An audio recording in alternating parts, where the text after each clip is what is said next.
Good morning મિત્રો, કેમ છો? સવારમાં એક સરસ સમાચાર લઈને આવ્યો છું.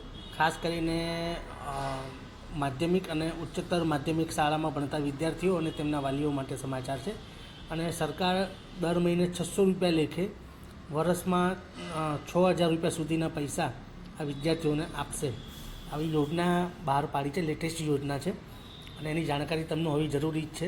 તે તમને હું જણાવું કે નેશનલ એજ્યુકેશન પોલિસી છે 2020ની, એ અંતર્ગત એવું નક્કી કરવામાં આવ્યું છે કે બાળકો માધ્યમિક અને ઉચ્ચતર માધ્યમિક શાળાઓ સુધીનો અભ્યાસ પૂરો કરે અને એ લોકો જો શાળાથી દૂર રહેતા હોય તો એ લોકોને કોઈ જાતનો ટ્રાન્સપોર્ટેશનનો કન્સ્ટ્રેન્ટ એટલે કે એનું મર્યાદા નડે નહીં અને એ લોકો પ્રોપરલી આવે ને જાય અને એના માટે ખર્ચો પણ એ લોકોને આપવામાં આવે.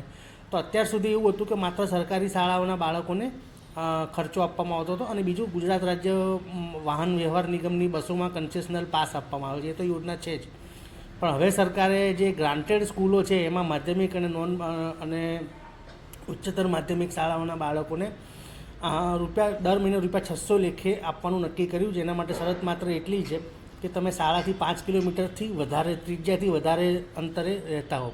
તો આ યોજનાનો લાભ જરૂરથી લેજો અને તમે નજીકની જે કચેરી છે જિલ્લા શિક્ષણ અધિકારીની, ત્યાં કોન્ટેક્ટ કરજો.